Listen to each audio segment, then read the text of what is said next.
అంగన్వాడీల సంక్షేమానికి కూటమి ప్రభుత్వం కట్టుబడి ఉంది. అంగన్వాడీ 9 డిమాండ్లు ఇప్పటికే పరిష్కారం. అంగన్వాడీ జీతాలు 2 సార్లు పెంచిన ఘనత మాదే. శ్రీకాకుళం ఎమ్మెల్యే గొండు శంకర్. అంగన్వాడీ కార్యకర్తలు, హెల్పర్లు, సూపర్వైజర్ల సంక్షేమం కోసం కూటమి ప్రభుత్వం చారిత్రాత్మక నిర్ణయాలు తీసుకుంటోందని తెలిపారు. అంగన్వాడీలకు ఇచ్చిన హామీలను అమలు చేయడంలో ప్రభుత్వం పూర్తి నిబద్ధతతో పనిచేస్తోందని ఆయన స్పష్టం చేశారు.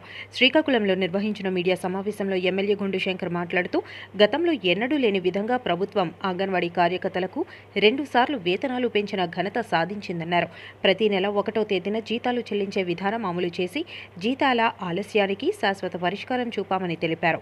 రాష్ట్ర వ్యాప్తంగా 58,204 మంది అంగన్వాడీ సిబ్బందికి 75 కోట్ల రూపాయల వ్యయంతో 5G స్మార్ట్ ఫోన్లు అందజేసినట్లు వెల్లడించారు. ఈ స్మార్ట్ ఫోన్ల ద్వారా గర్భిణీలు, బాలింతలు, చిన్నారులకు మరింత వేగంగా మరియు సమర్థవంతంగా సేవలు అందుతున్నాయని పేర్కొన్నారు. అంగన్వాడీ కేంద్రాల్లో హాజరు శాతం 70 నుండి 96% పెరగడం ప్రభుత్వం తీసుకున్న చర్యల ఫలితమేనని చెప్పారు. అదేవిధంగా అంగన్వాడీ కేంద్రాల్లో తాగునీరు, టాయిలెట్లు, ఆర్ఓ ప్లాంట్లు, టీవీలు, ఇండక్షన్ స్టవ్లు, నాణ్యమైన వంట పాత్రలు, ఆట వస్తువులు, బోధన సామాగ్రి వంటి సదుపాయాలు కల్పించామని వివరించారు. వేసవిలో 15 రోజుల ప్రత్యేక సెలవులు ఇవ్వడం ద్వారా కార్యకర్తలకు ఉపశమనం కల్పించినట్లు తెలిపారు. అంగన్వాడీలకి కూటమి ప్రభుత్వం అడ్డగా ఎప్పుడూ నిలుస్తుంది. అంగన్వాడీ కార్యకర్తలు, హెల్పర్లు, చిరు ఉద్యోగుల సంక్షేమానికి కూటమి ప్రభుత్వం ఎప్పుడు కూడా కట్టుబడి ఉన్నది.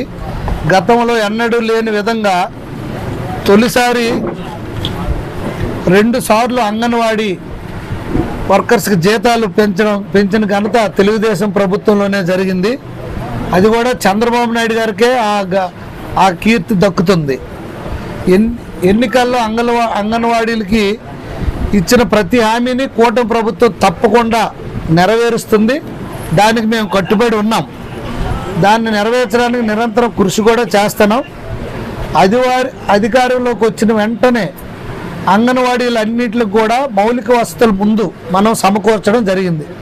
కాంపౌండ్ వాల్స్ కానీ, అలాగే ఎలక్ట్రిఫికేషన్ కానీ, అలాగే వాటర్ ఇబ్బంది ఉన్నా, అలాగే బాత్రూమ్స్ కానీ ఇవన్నీ కట్టడం జరిగింది. మరుగుదొడ్లు కూడా చేశాము. ఒక్కొక్క అంగన్వాడీ కేంద్రం కూడా ప్రత్యేకంగా నిధులు కేటాయించారు. 86.86 లక్షలు రాష్ట్ర వ్యాప్తంగా మొత్తం అన్ని అంగన్వాడీ కేంద్రాలకి ఇచ్చి మొత్తం అన్ని మౌలిక వసతులు ఫస్ట్ కల్పించడం జరిగింది. దీంతో పాటుగా అంగన్వాడీలందరికి కూడా గ్రాట్యుటీ ప్రకటించడం జరిగింది. అలాగే అంగన్వాడీ సెంటర్లకు టీవీలు, అలా ఆర్ఓ సెంటర్స్, టాయిలెట్ సౌకర్యము, టీచర్లు, ఆయాలకు 15 రోజులు వేసవి సెలవులు కూడా మనం ప్రకటించాం. గతంలో అది కూడా లేదు. అలాగే ఆట వస్తువులు, పాఠాలు చెప్పడానికి వీలుగా చార్ట్లు ఒకటి ఇవ్వడం జరిగింది. తర్వాత ఇండక్షన్ స్టవ్స్ ఇచ్చాము. తర్వాత వంట పాత్రలు నాణ్యమైనటువంటివి మనం ఇవ్వడం జరిగింది. దీంతో పాటుగా ప్రతి నెల 1వ తారీఖు వచ్చేసరికి అంగన్వాడీలకి వేతనాలు తప్పకుండా చెల్లిస్తున్నాం. గత ప్రభుత్వంలో ఎప్పుడు వచ్చేవో కూడా వేతనాలు తెలియని పరిస్థితి ఉండేది. ఒకటే చిత్తశుద్ధితో ముందు అంగన్వాడీ కేంద్రాలన్నింటికి కూడా మౌలిక వసతులు కల్పించాలి. అక్కడ ఉన్న టీచర్స్కి కానీ, ఆయాలకు కానీ అన్ని సౌకర్యాలు ఇవ్వాలి. ప్రతి నెల జీతం ఇవ్వాలి. అక్కడ ఉన్న ఇంకేమైనా అరకొర సామాన్లు ఉంటే అవన్నీ ఫుల్ఫిల్ చేయడం జరిగింది. దీంతో పాటుగా 58,204 మంది అంగన్వాడీ వర్కర్లను, సూపర్వైజర్లు, బ్లాక్ కోఆర్డినేటర్లు 75 కోట్ల వ్యయంతో వాళ్ళకి 5G స్మార్ట్ ఫోన్స్ ఇవ్వడం జరిగింది. 58,204 మందికి ఇవ్వడం జరిగింది. స్మార్ట్ ఫోన్లు అందరికీ మేమే పంచాం, మా చేతుల మీదగా ఈ ప్రభుత్వం వచ్చిన తర్వాత. ఈ స్మార్ట్ ఫోన్ల ద్వారా గర్భిణీలకు కానీ, బాలింతలకు కానీ, చిన్నారులకు కానీ మరింత వేగవంతంగా సమర్థవంతమైనటువంటి సేవలు చేయడానికి ఉపయోగపడ్డాయి. ఎందుకంటే వాళ్ళ దగ్గర ఉన్నవి ఎప్పుడో ఓల్డ్ వెర్షన్ ఉండేవి. ఇప్పుడున్న లేటెస్ట్ ఏదైతే ఈ యాప్లు ఇవన్నీ అప్లోడ్ చేయడం కూడా జరగలేదు. అలాగే అంగన్వాడీ కేంద్రాల హాజరు కూడా గతంతో పోల్చుకుంటే 70% ఉండేది.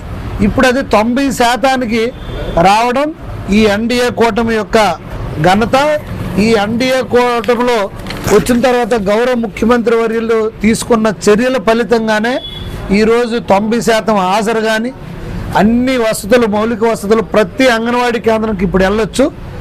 పిల్లల ఆట వస్తువులు కానీ, వంట వస్తువులు కానీ, ఇండక్షన్ స్టవ్ కానీ, టీవీలు కానీ, అలాగే అక్కడ ఉన్న వాటర్ ట్యాప్స్ కానీ, ఏదైతే బాత్రూమ్స్ కానీ, టాయిలెట్స్ కానీ అన్నీ కూడా ఇవ్వడం జరిగింది. ఏళ్ల తరబడి అంగన్వాడీలు ఎదురు చూస్తున్నటువంటి గ్రాట్యుటీ కళ కూడా కూటమి ప్రభుత్వం వచ్చిన తర్వాతే వాటికి నెరవేరడం జరిగింది. గ్రాట్యుటీ చెల్లింపుల కోసం 2025 ఆంధ్రప్రదేశ్ బడ్జెట్లో 20 కోట్లు కేటాయించింది. అధికారంలోకి వచ్చిన 9 నెలల్లోనే అంగన్వాడీలకు అండగా మనం నిలవడం జరిగింది.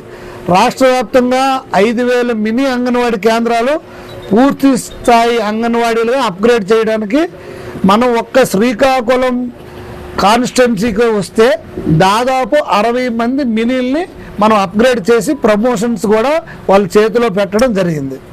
దీంతో పాటుగా కార్యకర్తలు టీచర్లుగా పదోన్నతి కల్పిస్తూ మినీ అంగన్వాడీలన్నీ కూడా అంగన్వాడీ పెద్ద కేంద్రాలుగా అప్గ్రేడ్ చేస్తాం.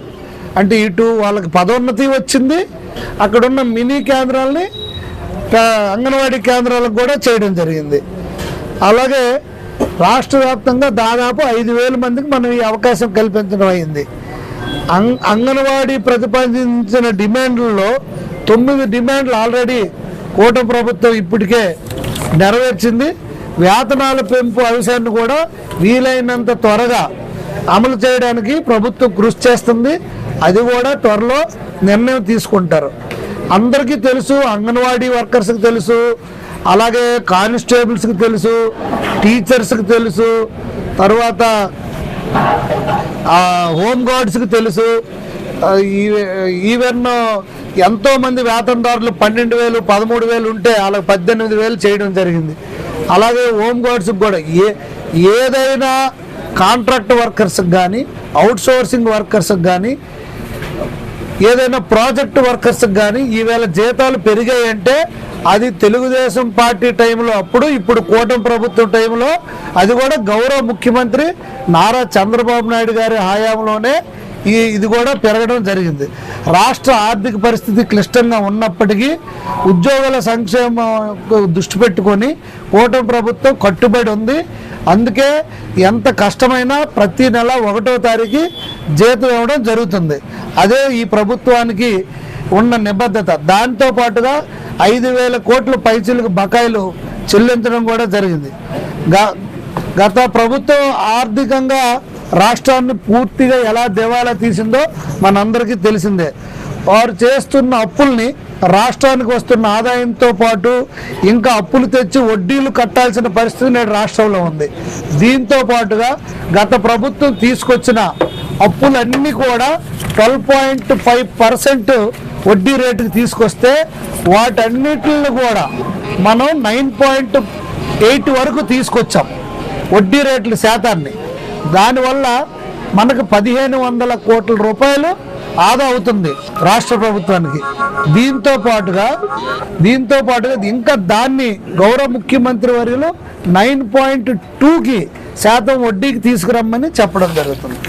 సో అది కూడా తీసుకొచ్చి ఇంకా రాష్ట్ర ఆర్థిక పరిస్థితి ఇప్పుడిప్పుడే కొంచెం మెరుగుపడుతుంది కనుక ఈ సందర్భంగా అంగన్వాడీ కార్యకర్తలు, టీచర్లు కానీ, ఆయమ్మలు కానీ ఎవరైతే ఉన్నారో మీకు తెలుసు, ఎవరి ప్రభుత్వ టైంలో ఏం జరిగిందో మీ అందరికీ తెలుసు. మీరు సహకరించండి. ప్రభుత్వం చిత్తశుద్ధితో ఉంది. మీదే కాదు, ప్రభుత్వ ఉద్యోగులకు కానీ ఎవరికి ఏ హామీ ఇచ్చామో ఆ హామీ దిశగా అది ఫుల్ఫిల్ చేయడానికి రాష్ట్ర ప్రభుత్వం కట్టుబడి ఉంది. ఈ గత 5 సంవత్సరాలుగా ఆర్థికంగా దివాలా తీసినప్పుడు కూడా ఎంతో కృతనిశ్చయంతో గౌరవ ముఖ్యమంత్రి వర్యులు ఆయనకు ఉండే అపారమైనటువంటి అనుభవంతో మనకి ఒక్కొక్కటిగా చేయడం జరుగుతుంది. ఒక పక్కన ఇచ్చిన హామీలన్నీ సూపర్ 6 అయితేనేమి, అలాగే రాష్ట్రంలో అభివృద్ధి కానీ, ఒక పక్క సంక్షేమం కానీ, ఇంకో పక్క పెట్టుబడులు కూడా మనం చూస్తున్నాం. చాలా వరకు మొన్న పార్ట్నర్షిప్ సమ్మిట్లో దాదాపు 16 లక్షల కోట్ల పెట్టుబడులు తీసుకురావడం జరిగింది.